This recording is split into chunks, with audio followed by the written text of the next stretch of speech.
It's June, so shout out to the gays. Pride Month always makes me think about 10-year-old me, this sort of awkward, a little bit chubby, quiet kid back in 5th grade. In my mind, I was the exact opposite. Vibrant, I was social, I was confident, I was myself.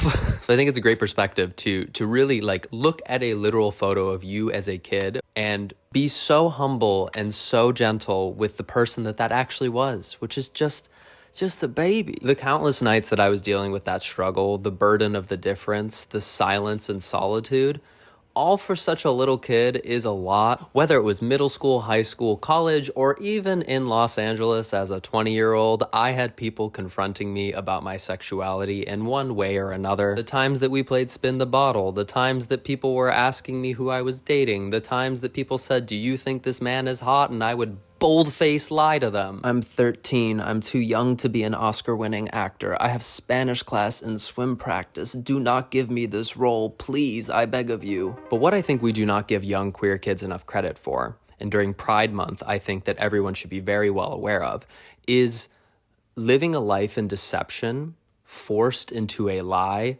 chips away at your humanity so quickly. During the most formative years of your life, your teenage years, your adolescence, you are pigeonholed into this almost obligatory otherness. At school, to my family, to my friends, I was fine.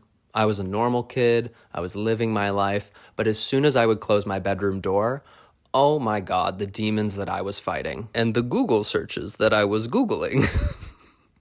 I remember just looking up just the basic Wikipedia page for being gay. Thank God I had my own laptop and I knew what private browsing was, because the things that I was searching, a Christian would quiver. But as hopefully all queer people eventually learn, your otherness is your greatest strength. Your difference is what makes you incredible. It's not the thing that you should fear. It's not the thing that you should hide. It's a badge of honor. It's something that you should show to the world with pride. I think the public expects a certain type of woman, and we're all different. I can't change the world, but I can change myself, and I can influence the world by what I do. And if you're not being yourself and you're being an idea of yourself, it's an injustice to everything that you stand for. It increases our power, because as individuals we don't have very much, but all together we have a lot of power. If each day you are unsure of who you are and what you know, you will never become anything. It's important to interact with individuals as individuals and let them to take the lead in terms of telling their story about who they are. And I want to be seen, to be understood deeply, and to be not so very lonely. There may not be, as much humanity in the world as one would like to see, but there is some. There's more than one would think. Always go a little further into the water than you feel you're capable of being in. Go a little bit out of your depth. And when you don't feel that your feet are quite touching the bottom, you're just about in the right place to do something exciting. You have experienced becoming, learned a lot more about what's inside you, and you have made your soul grow. You can lock yourself in a closet and find me soul, but it really doesn't matter if you ain't got soul.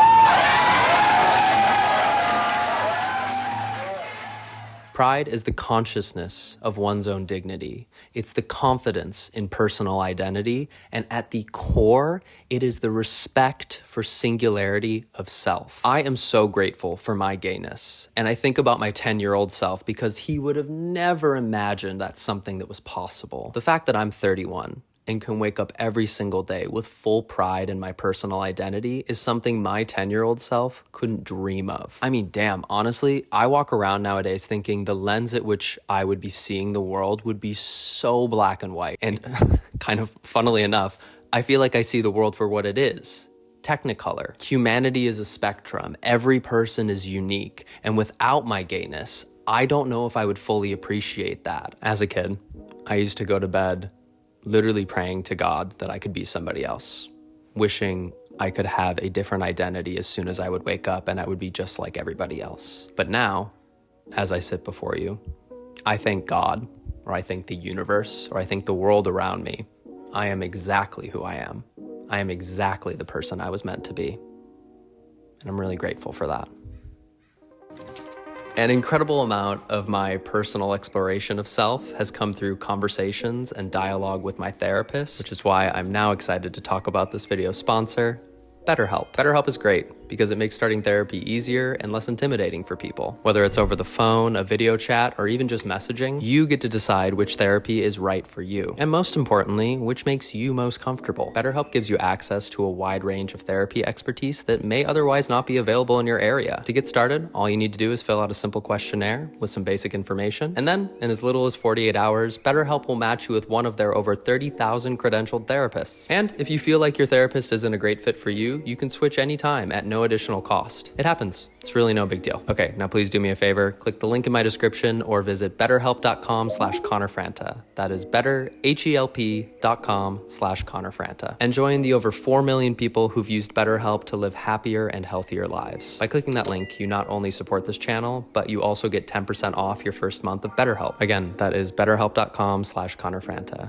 Thank you again for watching. I hope everyone has a lovely Pride Month, and I'll see you in the next one. Bye.